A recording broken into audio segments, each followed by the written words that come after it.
एक चीज उसमें मेंशन करना रह गया था कि जहां पर लिखे थे कि वहां ठीक कर दीजिए। तो कांग्रेस अल्पसंख्यक जनता का प्रतिनिधित्व करती है। देखिए, कांग्रेस अल्पसंख्यक जनता का प्रतिनिधित्व करती है, इसको ठीक कर दीजिए। इसको कहा था लॉर्ड डफरिन। और एक और छूट गया था, कांग्रेस याचना करने वाली संस्था, याचना करने वाली संस्था। कांग्रेस याचना करने वाली संस्था है। किसने कहा? कांग्रेस याचना करने वाली संस्था है। इसको कहने वाले कौन थे? इसको कहने वाले थे बिपिन चंद्रपाल। बिपिन चंद्रपाल क्या कहते हैं? कांग्रेस याचना करने वाली संस्था है। ये दो बहुत इंपॉर्टेंट था, संदेह पूछा गया भी था। कल इसमें थोड़ा सा लिख लीजिए थे, दूसरा ये नहीं होना चाहिए, ये होना चाहिए और ये होना चाहिए। चलिए लिख लीजिए, इसको नोट डाउन कर लीजिए। कांग्रेस अल्पसंख्यक जनता का प्रतिनिधित्व करती है, लॉर्ड डफरिन ने कहा था। और कांग्रेस याचना करने वाली संस्था है, इसको किसने कहा था? बिपिन चंद्रपाल। फास्ट में लिखिए, फास्ट में लिखिए। हो गया? चलिए हो गया। चलिए दोनों याद रखिए। वीडियो से डाल। हाँ, ये तो वीडियो तो डाला जाएगा, लेकिन क्लास में समझिए पहले। सर ग्रुप में मैं आता है, ग्रुप में चला जाता है। आज गया ना, आज का ग्रुप में आज फर्स्ट वीडियो है। पहला दिन नहीं, आज भी तो डालेगा। अच्छा कौन सा ग्रुप है? देख लीजिए एक बार।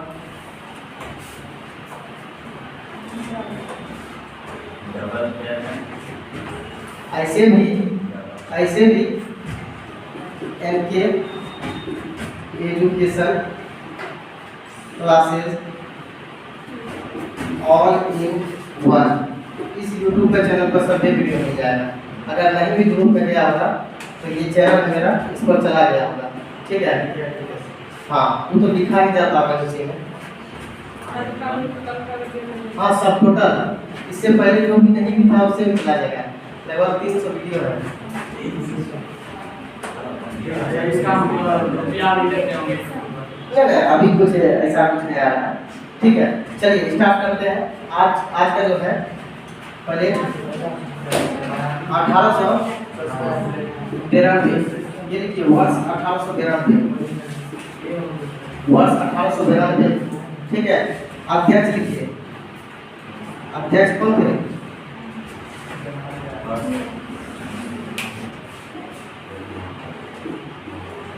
WC बनर्जी। हाँ, दोबारा अध्यक्ष बनते हैं। WC बनर्जी दोबारा अध्यक्ष बनते हैं और जगह का नाम होता है कलकत्ता। WC बनर्जी दोबारा अध्यक्ष बनते हैं और स्थान का नाम है कलकत्ता। यह स्थान, ठीक है ना? 1892 में अध्यक्ष बनते हैं W भुवनेश चंद्र बनर्जी और स्थान होता है कलकत्ता।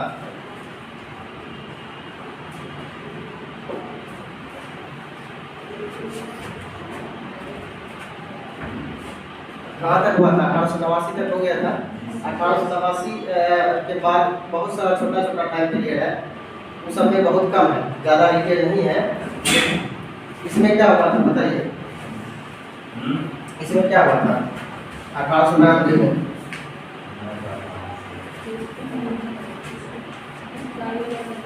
क्या बोले?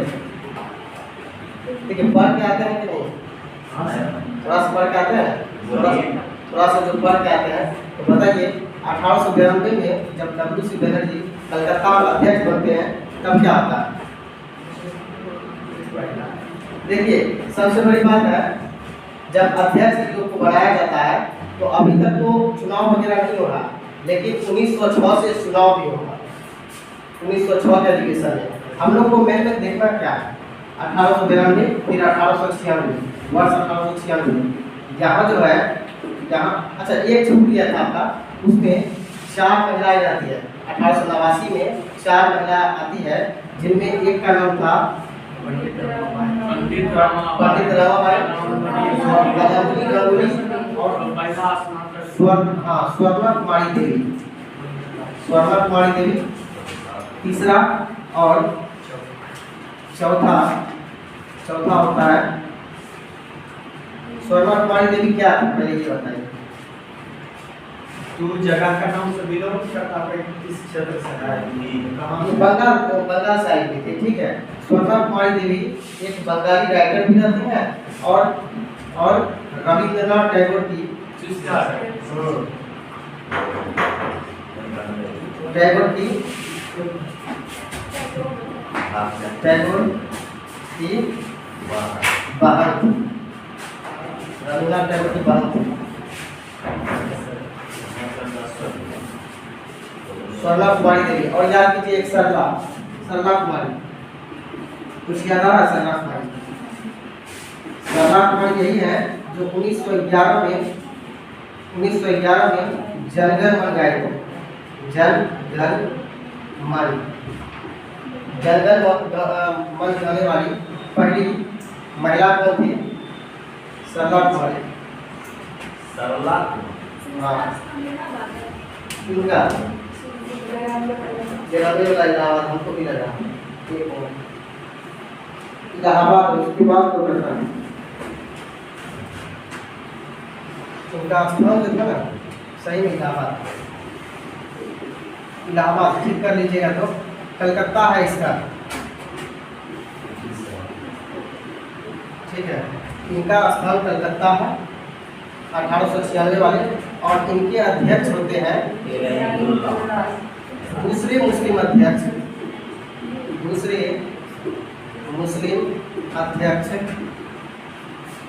रहीमतुल्लाह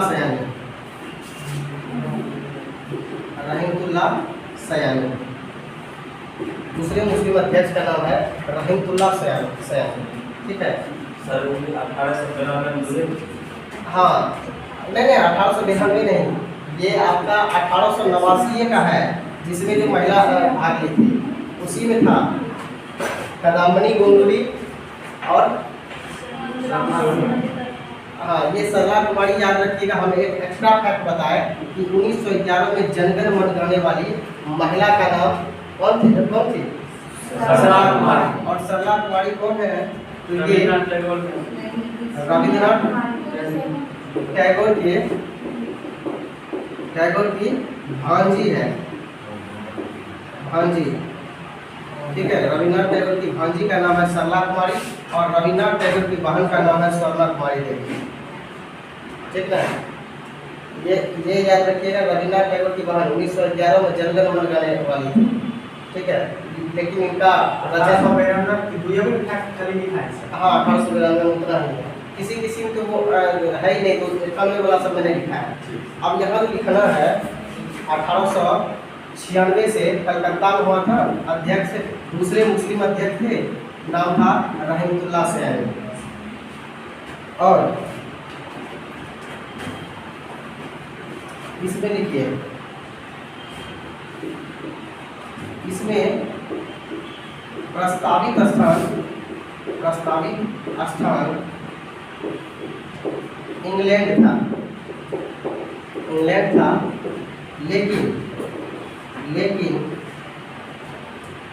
लेकिन वहाँ चुनाव होने के कारण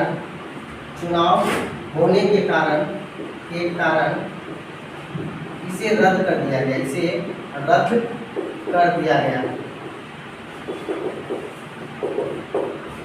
ठीक है ना। और इसका प्रस्तावित स्थान कौन रखे थे ये चुनने वाले थे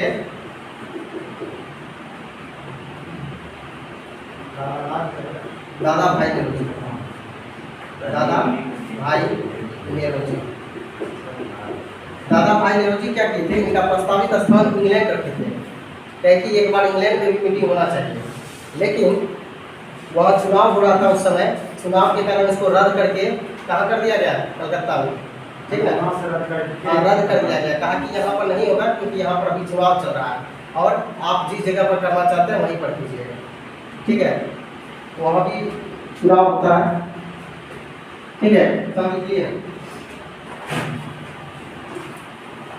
जनगण मन करने में कितना समय लगता है? और 52 सेकंड सही बोले, 56 मिनट कम हो गए।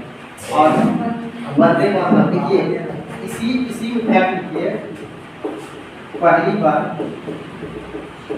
बार राष्ट्रीय गीत वंदे मातरम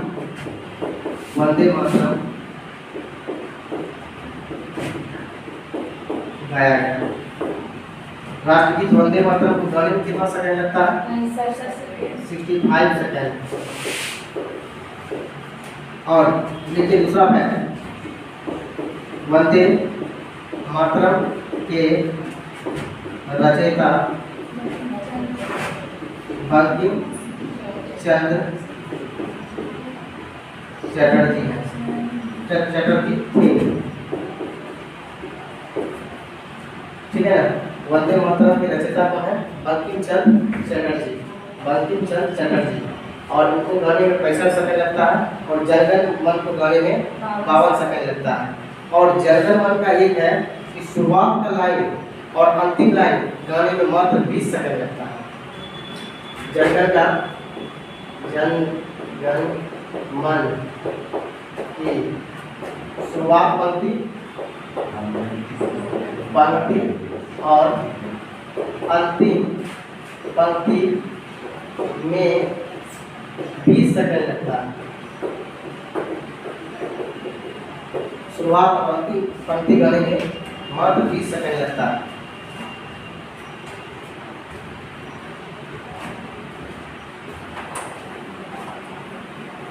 चलिए अब हम लोग देखने वाले हैं 1901 की अधिवेशन, वर्ष 1901। इनका जगह जो है कलकत्ता है। इसमें फैक्ट, इसका अध्यक्ष कौन थे? अध्यक्ष थे, क्या बोले? नहीं, दादा भाई नौरोजी नहीं, भिमसा एडुडी वाचा।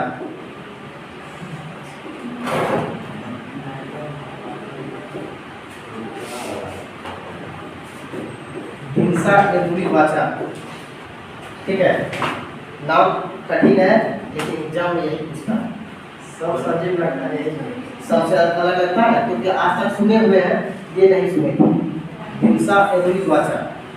ठीक है, अध्यक्ष बनते हैं कहाँ पर? कलकत्ता में। कौन सा अधिवेशन? 1901 से अधिवेशन हो। और 1901 से क्या करती है? कौन सी? नोबेल पुरस्कार की शुरुआत हुआ। नोबेल पुरस्कार की शुरुआत जानते हैं स्वीडन के द्वारा किया जाता है। स्वीडन के द्वारा क्या बोले? पहला नोबेल पुरस्कार, एशिया का पहला नोबेल पुरस्कार जो है अपना इंडिया वाला याद रखिए, जो पूछता है। रविन्द्रनाथ टैगोर 1913 में इसलिए गीतांजलि साहित्य के क्षेत्र में 6 क्षेत्र में दिया जाता है, 6 क्षेत्र में, जिनमें से 5 क्षेत्र में स्वीडन देती है। समझे? स्वीडन का कैपिटल स्टॉकहोम संस्था द्वारा दिया जाता है। और एक क्षेत्र में जो नोबेल का शांति पुरस्कार है वो नॉर्वे का कैपिटल ओस्लो के द्वारा दिया जाता है। तो हम लोग जब नोबेल पुरस्कार के बारे में पढ़ेंगे तो पूरा डिटेल से बताएंगे। अभी जानकारी के लिए आपको बता दिया, तो अपना जो ये है इससे हम लोग भटक जाएंगे। मेन है 1901 में हुआ था। याद रखने वाला क्या है? महात्मा गांधी पहली बार इसी अधिवेशन में भाग लिए थे। हम क्या पूछे? भाग लिए थे। ये देखो के अध्यक्ष बने थे।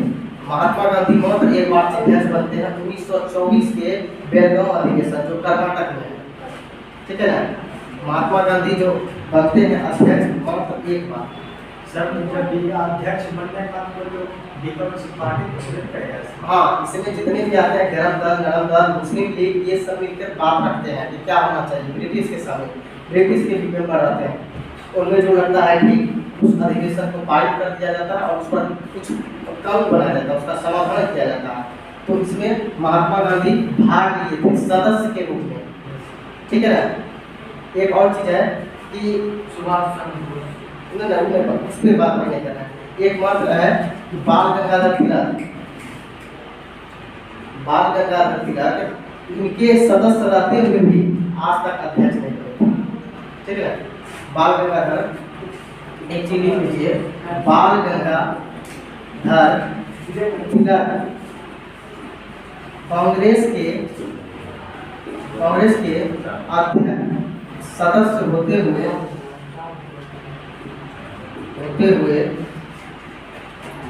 कभी कांग्रेस के अध्यक्ष नहीं बने, अध्यक्ष नहीं बने। ये क्वेश्चन पूछा जा सकता है कि वो कौन से व्यक्ति थे जो कांग्रेस के सदस्य रहते हुए भी आज तक अध्यक्ष नहीं बने। और महात्मा गांधी के बारे में पूछा जाएगा, सदस्य के रूप में कब भाग लिए थे और अध्यक्ष कब बनते हैं 1924। कौन सा अधिवेशन? बेलगांव, और ये है कर्नाटक। देखिए ये सब जानते होंगे क्योंकि एक बार तो भाग लेने वाले व्यक्ति थे, एक बार ये थे लेकिन सदस्य के रूप में रहते हैं। अब एक चीज और देखिए, सब लिख लिए थे हिंसा एवरी भाषा वाला सब नहीं लिखे थे, अध्यक्ष हिंसा एवरी भाषा थे। चलिए मोबाइल बात भी कीजिएगा, ठीक है। उनके अध्यक्ष थे हिंसा, सर अलग से पॉइंट है सर। हाँ हाँ एक्स्ट्रा लिख लीजिए, स्टार मार के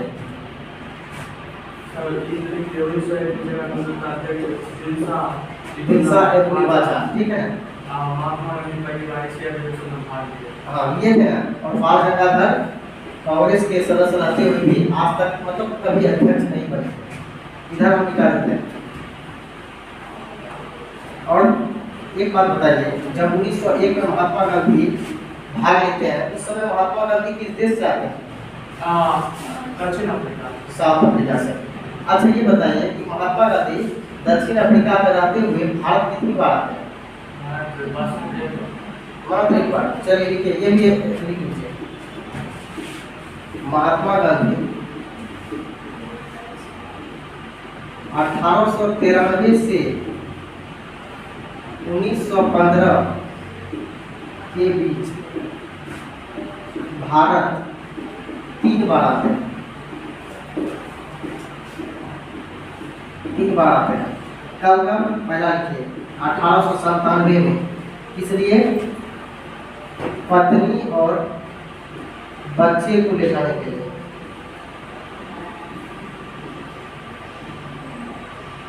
दूसरा लिखिए 1901 कांग्रेस के अधिवेशन में भाग लेने के लिए, कांग्रेस के अधिवेशन में भाग लेने के लिए, ठीक है। और तीसरा लिखिए 1915 9 जनवरी 1915 इसलिए मनाया जाता है प्रवासी भारतीय दिवस।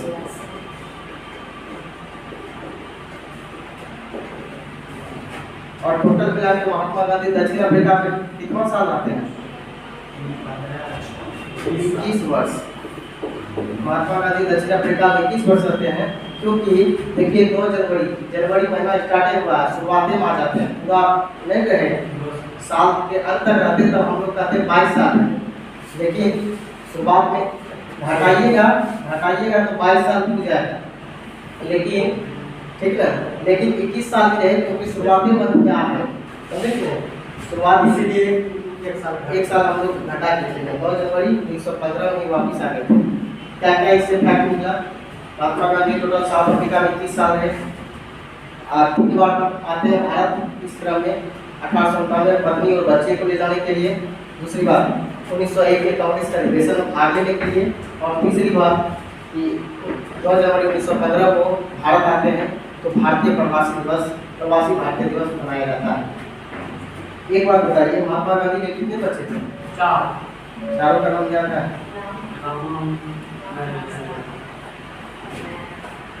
एक लिख लीजिए, महात्मा गांधी के बच्चे का नाम।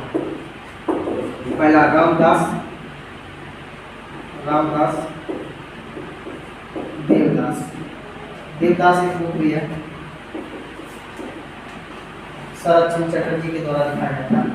ऐसे आदमी का नाम देख रहे हैं, रामदास, देवदास, हीरालाल, मणिलाल। हीरालाल और चौथा मणिलाल। सबसे बड़ा यही रखते हैं हीरालाल। ठीक है। एक उनके दत्तक पुत्र का नाम है दत्तक पुत्र। महात्मा गांधी के दत्तक पुत्र का नाम क्या है? दत्तक पुत्र का मतलब क्या है? हाँ, जो कि गोद लिया हुआ बच्चा हो, उनका नाम था जमनालाल बजाज। जमनालाल बजाज। मतलब अगर आपके पास कुछ भी फैक्ट आए, पूरा बता दीजिएगा कि कब कब आ गई, कब किस वर्ष के लिए महात्मा गांधी आए, उनके बच्चे का नाम क्या था, कब आए अपने बच्चे को ले जाने के लिए, ये सारा चीज आपको माइंड में होना चाहिए। इसमें कोई डाउट है? ऐसे जीवन जी रहे हैं, जनी ज़्यादातर क्या करते हैं। खैर चलिए आते हैं 1905 के अधिवेशन। वर्ष 1905 BBI है। स्थान लिखिए बनारस। अभी इसको वाराणसी कहते हैं। क्या कहते हैं? वाराणसी। संगम स्थल है। संगम कहने का मतलब है ये किसका पॉइंट है? गंगा और यमुना का मिलन स्थल है, गंगा यमुना मिलती है, इसलिए इसको संगम घाट भी कहते हैं। क्या कहते हैं? संगम घाट। ठीक है। चलिए खैर ये स्टाफ था, बनारस में हुआ था। अध्यक्ष कौन बनते हैं? गोपाल कृष्ण गोखले। उनके बारे में लिख लीजिए। ये महात्मा गांधी के राजनीतिक गुरु थे। महात्मा गांधी के राजनीतिक गुरु कौन थे? गोपाल कृष्ण गोखले। और गोपाल कृष्ण गोखले के राजनीतिक गुरु कौन होते हैं? महादेव गोविंद और रानाडे। महादेव गोविंद रानाडे गोपाल कृष्ण गोखले के राजनीतिक गुरु होते हैं। ये सब याद रखिए। जरूरी नहीं कि क्वेश्चन पूछा जाए, क्वेश्चन का डिमांड कुछ और रहता है, पूछ कुछ और किया जाता है। आजकल एग्जाम के डिमांड के हिसाब से लोग पढ़ता है। महात्मा गांधी के राजनीतिक गुरु थे। ठीक है। देखिए इसमें क्या हुआ था? क्या बंगाल विभाजन से सही है। देखिए इसमें तथ्य में लिखिए बंगाल विभाजन का प्रस्ताव इसी अधिवेशन में पारित हुआ।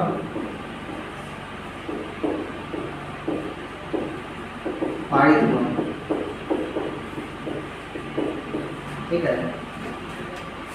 इसी अधिवेशन में बंगाल विभाजन पारित हुआ। एक चीज और लिख लीजिए, इस अधिवेशन में कुल 4 प्रस्ताव पारित हुए। इस अधिवेशन में कुल 4 प्रस्ताव पारित हुए। राजनीतिक गुरु का मतलब हुआ उनको किस तरह से आगे मतलब लीडरशिप में कैसे काम करना है वो बताएंगे। ठीक है। जैसे याद कीजिए मौर्य एम्पायर की बात वहीं से स्टार्ट करते हैं। चंद्रगुप्त मौर्य के राजनीतिक जो प्रधानमंत्री के रूप में कार्य करते थे वो कौन थे? चाणक्य उनको नीति बताते थे किस तरह से कौन करना है, कैसे जनता के प्रति आपके ये होगा। महात्मा गांधी को बताने वाले थे गोपाल कृष्ण गोखले। इसलिए हाँ यही समझ लीजिए। इसलिए क्या हुआ कि लीडरशिप में देखिएगा महात्मा गांधी के फॉलोवर ज़्यादा बढ़ जाते हैं, जबकि जवाहरलाल नेहरू भी चंपारण आते हैं या देखते हैं तो उनका कोई फॉलोवर नहीं रहता, जबकि इनका बहुत सारे रहते हैं। कारण है कि ये राजनीति को अच्छे से समझते हैं जब 1915 में भारत आए थे महात्मा गांधी, तो ये 1916 तक कहीं नहीं जाते हैं, घूमते फिरते हैं। इनको कहते हैं गोपाल कृष्ण गोखले कि अभी डायरेक्ट किसी फील्ड में मत उतरो, पहले उसको समझो, जानो। ये लखनऊ में जाते हैं, वहाँ भाग लेते हैं, घूमते हैं, देखते हैं, तो इनको बुलाने आते हैं राजकुमार शुक्ल। फिर उनसे टाइम लेते हैं कि हम आपसे मिलेंगे, आपका क्या समस्या है बोलिए। तो ये समस्या आपका बताएं कि मेरे गाँव में पश्चिम चंपारण में इस तरह का स्थिति है, नील का कृषि करवाया जाता है जबरदस्ती, 3 कटिया व्यवस्था था, 3/20। ये भी क्वेश्चन पूछा जाता है कि 3/20 का मतलब क्या होता है। 20 कट्ठा में 3 कट्ठा आपको नील की खेती करना ही पड़ेगा, जिसके कारण उसका नील जब पकता था तो उसका रस चूने के बाद मिट्टी को क्या करता था, पूरा खराब कर देता था, बंजर बना देता था। तो ये उनके पास प्रस्ताव रखे, तो बोले ठीक है हम आपसे मिलेंगे, आप जाइए हम आएंगे। लेकिन जब महात्मा गांधी फिर नहीं आते हैं तो इनको लगता है कि मेरे साथ धोखा हो गया। ये दोबारा फिर उनसे मिलने जाते हैं तो पता चलता है महात्मा गांधी कलकत्ता निकल गए। तो वहाँ के आदमी को बता देते हैं कि कहिएगा कि हम आए थे। जब ये दोबारा महात्मा गांधी वापिस आते हैं तब कहते हैं फिर से राजकुमार शुक्ल आए थे, ठीक है। तब राजकुमार शुक्ल को चिट्ठी लिखते हैं। राजकुमार शुक्ल पहले लिखते हैं कि हम आपके पास आए थे, आप नहीं मिले, ऐसा ऐसा स्थिति बहुत खराब हो गया है। तो ये फिर से राजकुमार शुक्ल को चिट्ठी लिखते हैं कि आप आइए, अब इस बार हम लोग सब साथ चलेंगे। तब वो आते हैं, फिर सब मिलकर साथ में चलते हैं। मुजफ्फरपुर में फिर होता है उनके साथ, यहाँ पर मना कर देता है कि आप लोग यहाँ छोड़ के बिहार चले जाइए, नहीं तो आप लोग को मजबूरन में जेल में डालना पड़ेगा। तो फिर भी ये लोग नहीं मानते हैं, फिर भी जाते हैं। तो इसका कहानी वहाँ से स्टार्ट होता है। महात्मा गांधी का जो युग पढ़ेंगे ना, उसमें पूरा डिटेल से आपको बताएंगे, ठीक है। अभी तो फिलहाल राजनीतिक गुरु के बारे में समझ गए ना क्या होता है। चलिए, इसमें कुल 4 प्रस्ताव पारित हुए थे, प्रस्ताव पारित हुआ था। चलिए,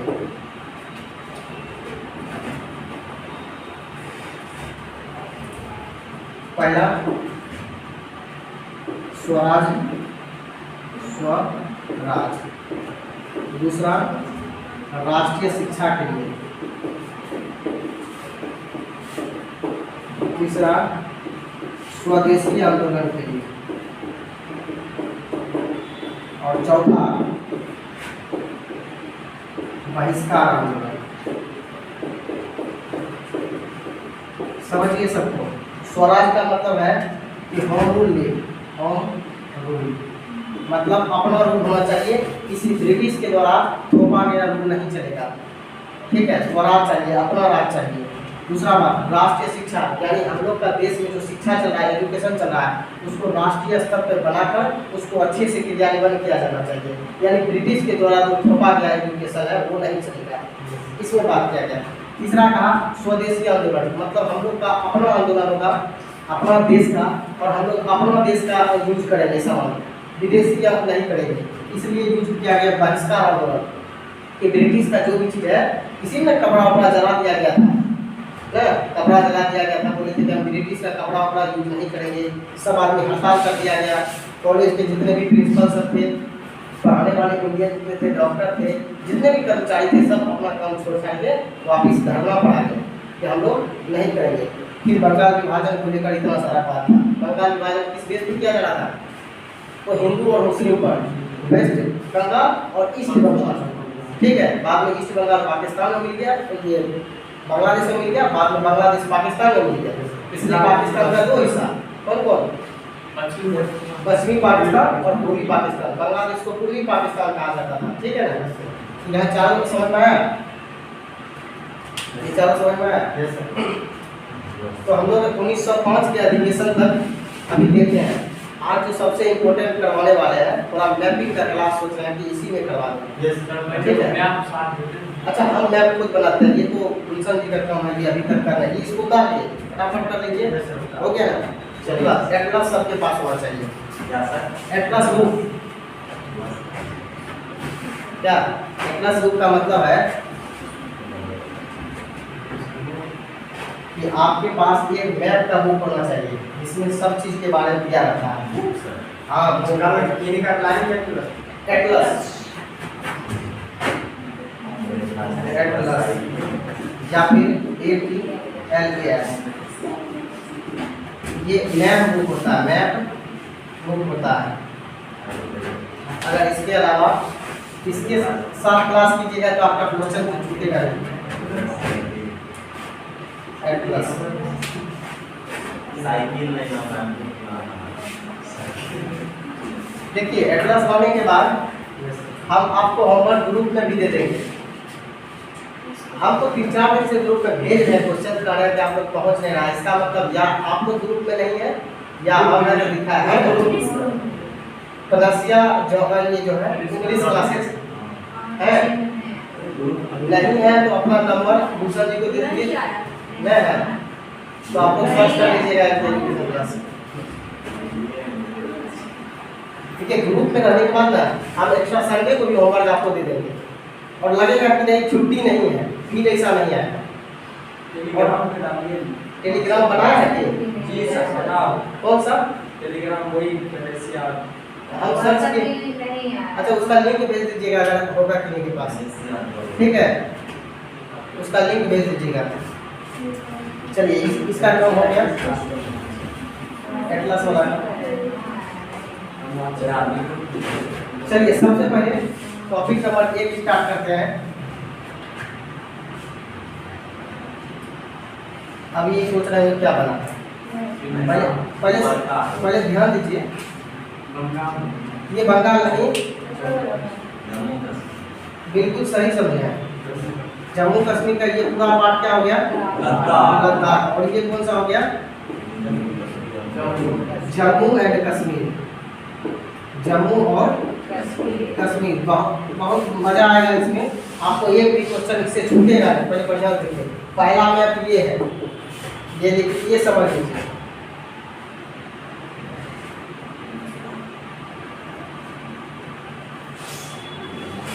देखिए अब इस मैप में आपको क्या मिलेगा। सबसे पहले यहाँ जो है हम जिस लाइन को ड्रॉ कर रहे हैं उसके बारे में लिखिए।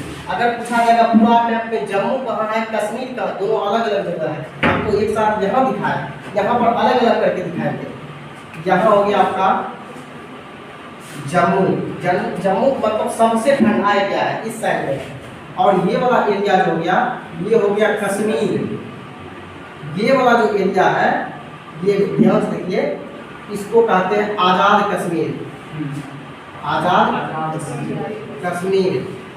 ये वाला हिस्सा जो है इसका नाम है गिलगित। नाम सुने हैं, यहीं पर आता है POK। और ये यहाँ पर है माउंट केटू, 8611 इसका मीटर है हाइट। ठीक है, चलिए ये वाला जो एरिया है आपका, इसको कहते हैं बालिस्तान। ठीक है, और ये वाला जो एरिया है जो बच गया है, इसको लिखिए मैन लद्दाख। और ये वाला जो है इसको कहते हैं अक्साई चीन, यानी LAC, line of actual control. Line of actual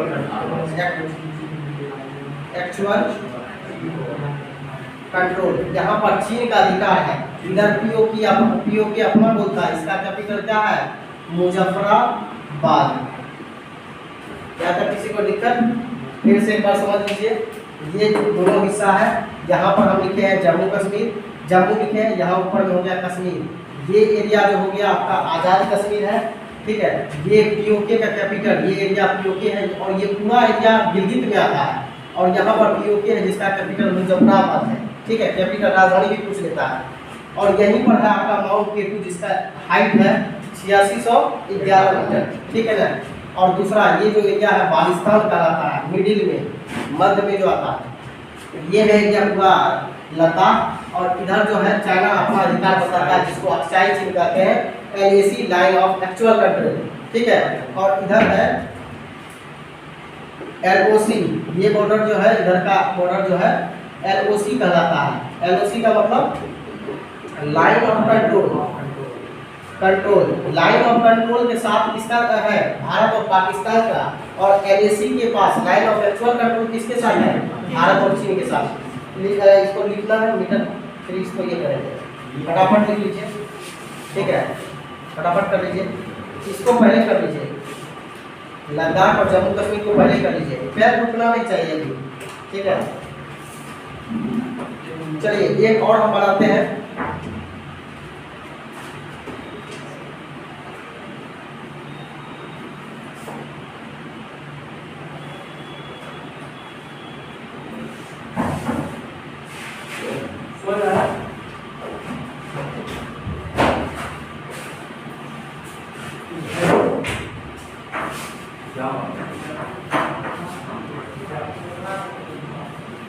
ठीक है, ये देखिए, ये एरिया जो हम बना रहे हैं इसमें 1 2 3 4 5 पूरा आ रहा है, इसमें पूरा आ रहा है यहाँ पर, ठीक है। 5 ये जो है ये हम बता रहे हैं कि ये है क्या, सबसे ऊपर का लेयर होगा काराकोरम। ये हिमालय का लेयर है, तो सबसे ऊपर का लेयर जो होगा, सबसे ऊपरी जो होगा वो काराकोरम है। दूसरी बात, इसके नीचे में जो आएगा लद्दाख आएगा। तीसरा होगा जास्कर, तीसरा पीर पंजाल, और चौथा जो होगा शिवालिक। और इसका विस्तार बिहार में भी है। पूछा जाता है कि किस पर्वत श्रृंखला का विस्तार बिहार तक है। बिहार में याद कीजिए, वेस्ट चंपारण जाइएगा तो आपको पहाड़ मिलेगा। वेस्ट चंपारण में जो ऊपरी लेयर है पहाड़ का, ये शिवालिक का ही है, जिसका सबसे ऊंचा पहाड़ सोमेश्वर की पहाड़ है। सोमेश्वर का पहाड़ बिहार में ही है, तो ये शिवालिक रेंज का ही हिस्सा है। शिवालिक का सबसे ऊंची चोटी, हाँ, मतलब सोमेश्वर की पहाड़ी है। तो हम लोग बिहार स्पेशल बिहार में पढ़ लेंगे। पहले ये सब जो है हिमालय का रेंज लिख लीजिए। ये कौन सा है? हिमालय का रेंज है।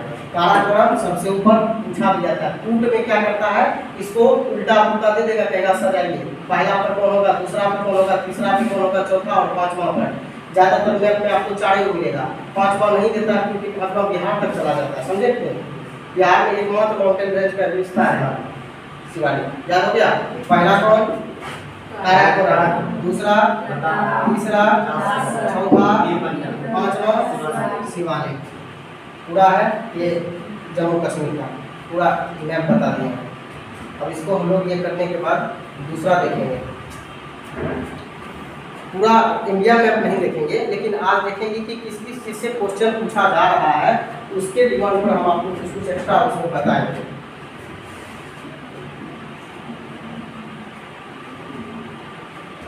कौन सा मैप क्लियर हो गया बता दीजिए थोड़ा। ऊपर वाला या ये वाला? इस वाला हो गया ना, इस साइड वाला।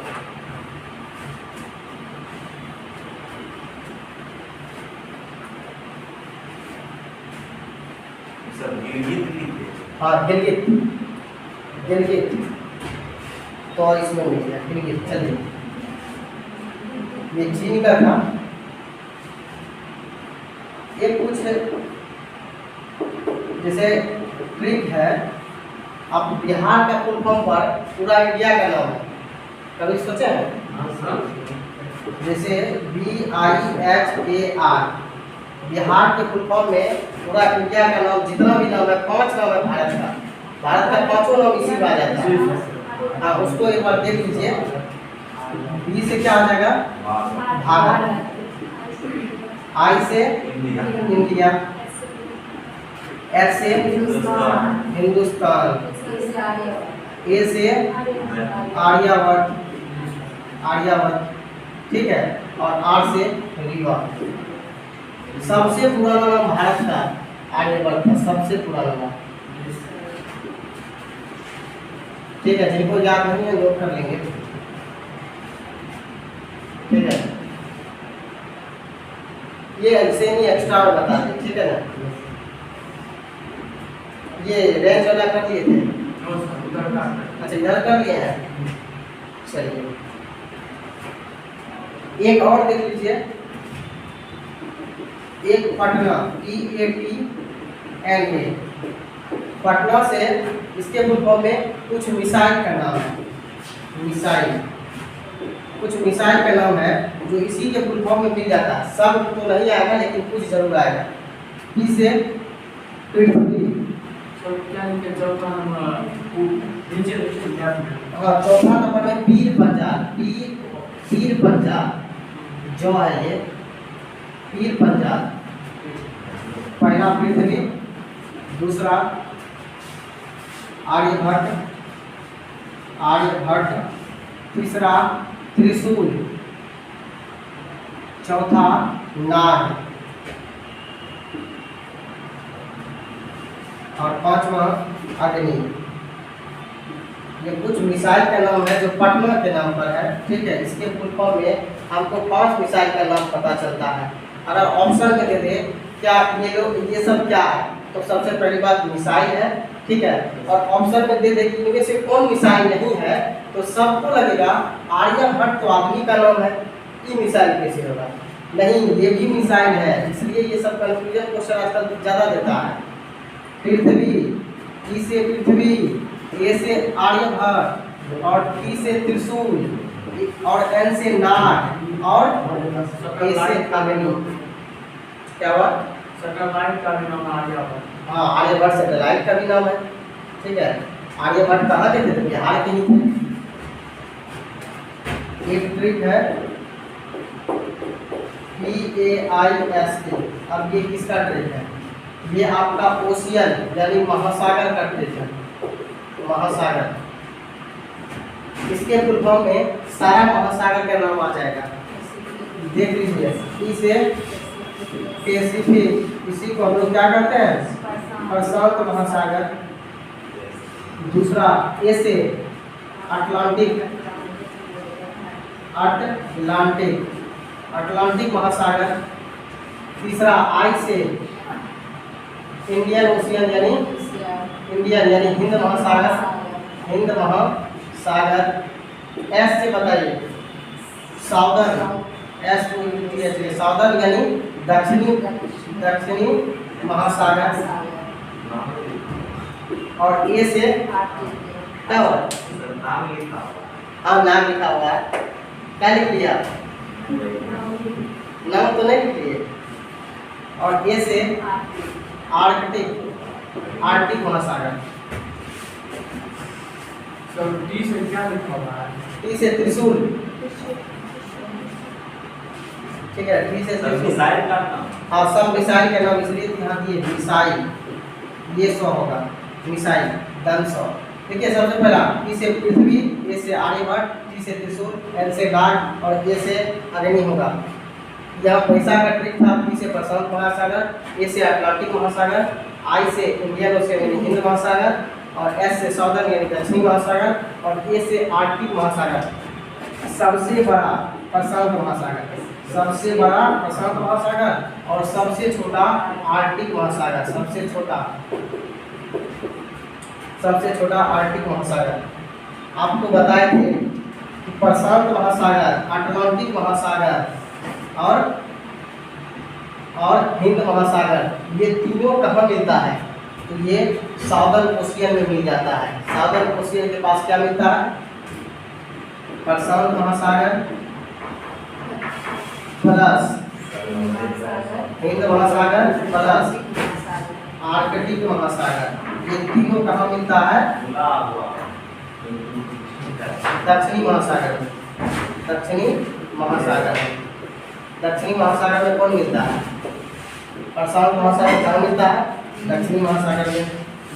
हिंद महासागर और आर्कटिक महासागर तीनों का मिलन स्थल जो है आपका दक्षिणी महासागर है, जो अंटार्कटिका से जस्ट ऊपर है।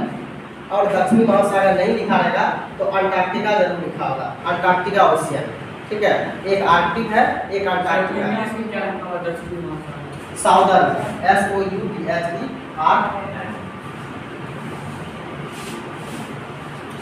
साउदर्न ओशियन, ठीक है। तो ये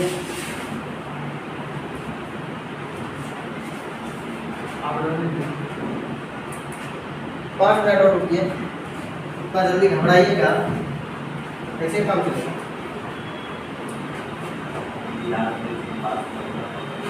क्या बोले?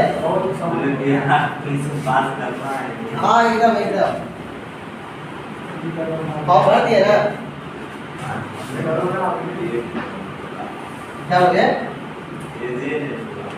धीरे धीरे थोड़ा होता सबसे गोल्डन अपॉर्चुनिटी कहिए, तैयारी होमवर्क से कीजिए, एक बार में निकाल के घर जाइए, चाहे आप 10 मिनट लगाइए। और खाली डीबीसी खाने से कुछ नहीं होता है। ये सब्जेक्ट ऐसा है, हिस्ट्री ज्योग्राफी, इसके बारे में कहा भी गया है, हिस्ट्री ज्योग्राफी बड़ी बेवफा, रात भर याद करो सवेरे सफा। समझे कि नहीं? ये बहुत खतरनाक सब्जेक्ट है। रात भर याद कीजिएगा, सुबह सुबह भूल हो जाएगा, क्या याद किए थे पता नहीं। इसलिए इसके बारे में कहा गया है, हिस्ट्री ज्योग्राफी बड़ी बेवफा, और रात भर याद करो सवेरे सफा। सर सुबह है नहीं याद करें। सुबह याद कीजिएगा तो वो और नहीं याद रहेगा। याद का मतलब है पढ़ने कीजिए, ठीक है? ऐसा नहीं कि होमवर्क के खा लिए, अच्छा होमवर्क के खा लीजिएगा भर पेट, कल घूमने लगेगा।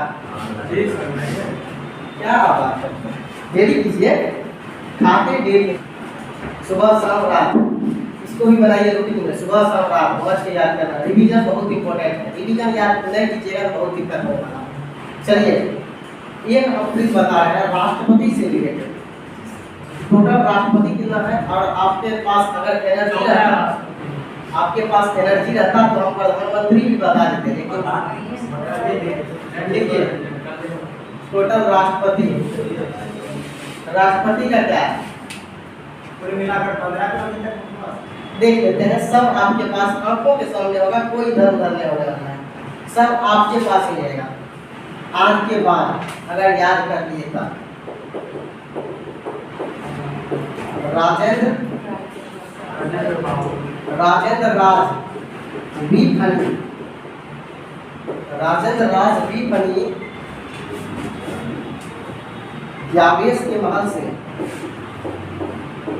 यावेश के महल से कलम प्रतिभा प्रणव बाहर आए और कोविंद जी एवं मुर्मू जी अंदर गए, या फिर यहाँ पर कह सकते हैं प्रणब बाहर आए और कोविंद जी को हटाकर, कोविंद को हटाकर मुर्मू जी अंदर गए। अब इससे समझिए कौन कहाँ है, राजेंद्र से राजेंद्र प्रसाद, सबसे इम्पोर्टेंट राजेंद्र बाबू भी कहते हैं, और बाबू उनके नाम में बहुत फेमस है, बिहारी बाबू जिस तरह से कहते हैं इनको भी कहा गया है कि राजेंद्र बाबू। और पहले क्वेश्चन पूछा था किसी एग्जाम में कि फर्स्ट ऐसा क्वेश्चन था कि भारत के पहला राष्ट्रपति किस राज्य से, बस इतना ही, ज़्यादा वो घुमाने की कोशिश नहीं की। बिहार के थे, अभी आपको पता चला, क्या बात करते हैं। चलिए अभी आपको पता चला, ये सिवान के, एक्स्ट्रा आपको कुछ नहीं बताएंगे लेकिन इसके बारे में जब बोले तो बता, सिवान के जीरादेई गाँव के थे, ठीक है? गाँव में बता रहे हैं राष्ट्रपति के बारे में, एक नंबर।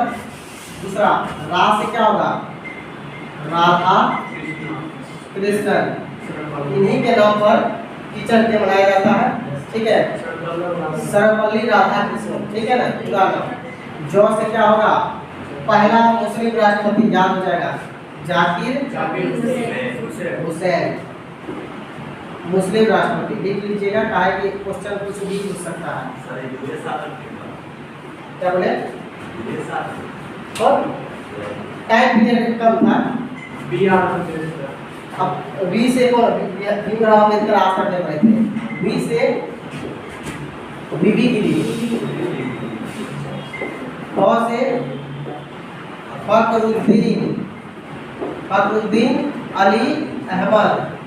फखरुद्दीन अली अहमद, नी से नीलम संजीव रेड्डी, एकमात्र निर्विरोध राष्ट्रपति नीलम संजीव रेड्डी, मतलब इसके विरोध में कोई खड़ा नहीं हुए, इनके विरोध में कोई भी राष्ट्रपति के विरोध में खड़ा नहीं हुए। पता है अभी कितना रुपया जमा करना पड़ता है राष्ट्रपति पद के लिए? आपको आरबीआई में, रिजर्व बैंक ऑफ इंडिया में आपको 15,000 रुपया डिपॉजिट करना होता है। अगर आप हार गए तो आपका पैसा जब्त हो जाएगा, वरना जीतने के बाद तो आपको मिल ही जाएगा। उसके बाद आपका जो पोस्टिंग राष्ट्रपति के लिए 15,000। देखिए कितना छोटा फैक्ट था। अगर आपको ऑप्शन में 2.5 लाख मारते तो आप पहले वही मारते। तब ये सब छोटा फैक्ट है लेकिन याद रखने वाला है। एकमात्र निर्विरोध, देखिए पहला बार में जब राष्ट्रपति पद के लिए खड़ा हुए फिर ये हार गए, जब दूसरा बार खड़ा हुए तो इनके विरोध में कोई खड़ा ही नहीं हुआ, डर से नहीं, मतलब उनका इतना अच्छा रिस्पेक्ट था। ठीक है, पहला राजेंद्र प्रसाद, दूसरा राधाकृष्णन, जो से जाकिर हुसैन, फ से बी से बीवी गिरी, फ से फखरुद्दीन अली अहमद और व से नीलम संजीव रेड्डी। और जावेद से याद कीजिए क्या होगा, ज्ञा से क्या होगा, ज्ञानी जेल सिंह, ज्ञानी जेल सिंह। ये कौन थे, सिख राष्ट्रपति, एकमात्र सिख राष्ट्रपति, सिख राष्ट्रपति। वो से वेंकट रमन, वेंकट रमन। और सौ से शंकर दयाल शर्मा, शंकर दयाल शर्मा। क से क्या नारायण, के से के आर नारायण। महल से कलाम, कलाम से क्या हो जाएगा, एपीजे अब्दुल कलाम। पूरा नाम अब्दुल पाकिर जैनुल अब्दुल कलाम। इसमें इसका रियल नाम क्या था, इसमें इनके पिताजी का नाम, दादाजी का नाम और इसका नाम जुड़ा हुआ है।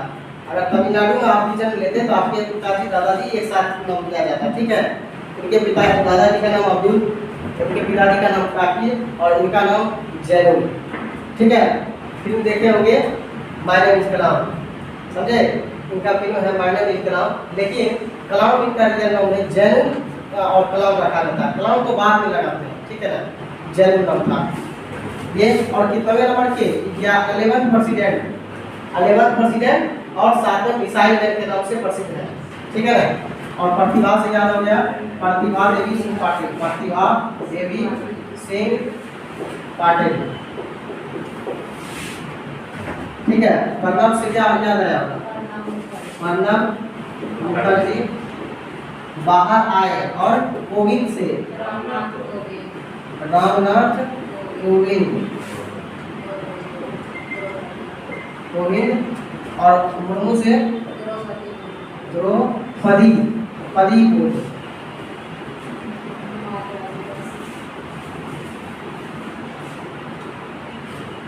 ठीक है, एक बार देखते हैं कितने में नंबर के कौन कौन है। पहला नंबर डॉक्टर राजेंद्र प्रसाद, दूसरा नंबर राधा कृष्णन, तीसरा जाकिर हुसैन, चौथा बीबी गिरी, पांचवा फखरुद्दीन अली अहमद, छठा नीलम संजीव रेड्डी, सातवां ज्ञानी जेल सिंह, आठवां वेंकट रमन और नौवां शंकर दयाल शर्मा, 10वां के.आर. नारायण। और 11th में लिखा है ये थे पहले अब्दुल कलाम आजाद, अब्दुल कलाम। और 12 नंबर में प्रतिभा देवी और 13 नंबर में प्रणब मुखर्जी, 14 नंबर में कोविंद जी और 15 नंबर में, चलिए अब पीछे डाउट है, कौन पूछ रहे थे कितना नंबर के कौन, सब आपके पास है, कितना नंबर के कौन राष्ट्रपति थे, आराम से याद कीजिएगा। राजेंद्र राजदीपनी, जावेद के महल से, कलाम, प्रतिभा, प्रणब बाहर आए और कोविंद जी अंदर, कब कोविंद जी को हटाकर मुर्मू जी अंदर गए। चलिए आज हम लोग यहीं तक रखेंगे क्लास, मैं क्योंकि टाइम हो गया है। हाँ, जहाँ पूछ रहा है ज्ञानी जेल सिंह, पहला सिख राष्ट्रपति ज्ञानी जेल सिंह, शंकर दयाल शर्मा। इसके बाद है वे से, हाँ वे के बाद वेंकट रमन के बाद शंकर दयाल शर्मा, वे से वेंकट रमन और सौ से शंकर दयाल शर्मा, के से के.आर. नारायण।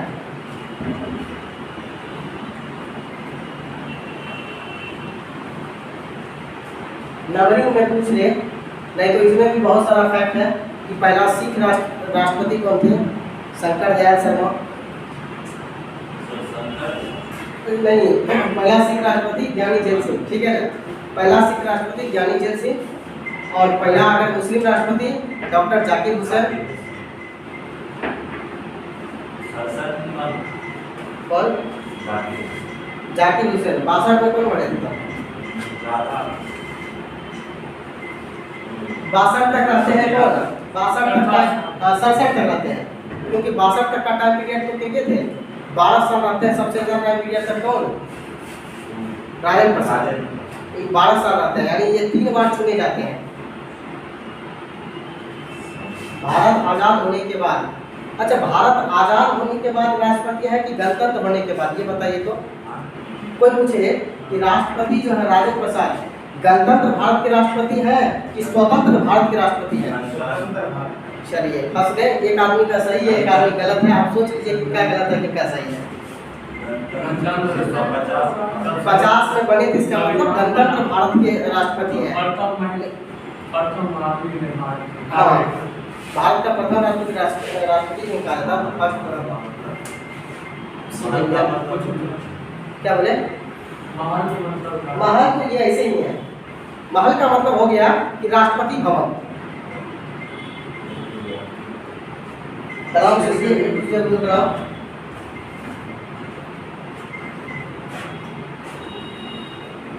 जहाँ डाउट है पूछ लीजिए। प्रतिभा देवी पाटिल कितना नंबर पे? 12th नंबर पे।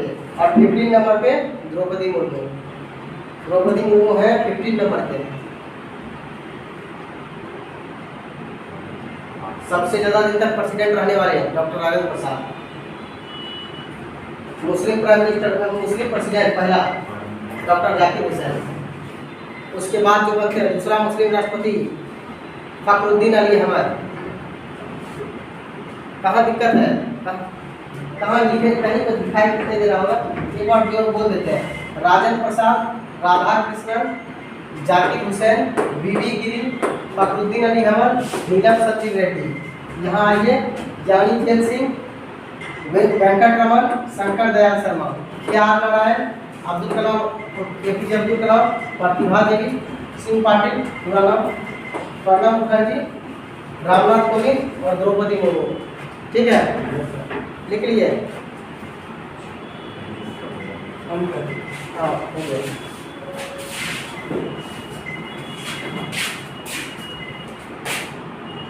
एक घंटा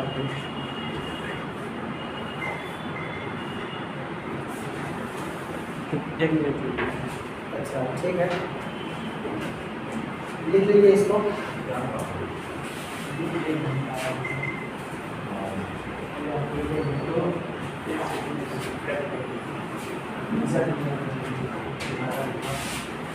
लिख लीजिए, छूट जाएगा तो। कहाँ पर है? नेक्स्ट क्लास में आपका प्राइम मिनिस्टर करवा दिया जाएगा। ठीक है, प्राइम मिनिस्टर में भी बहुत सारा क्वेश्चन है, पूछा जाता है।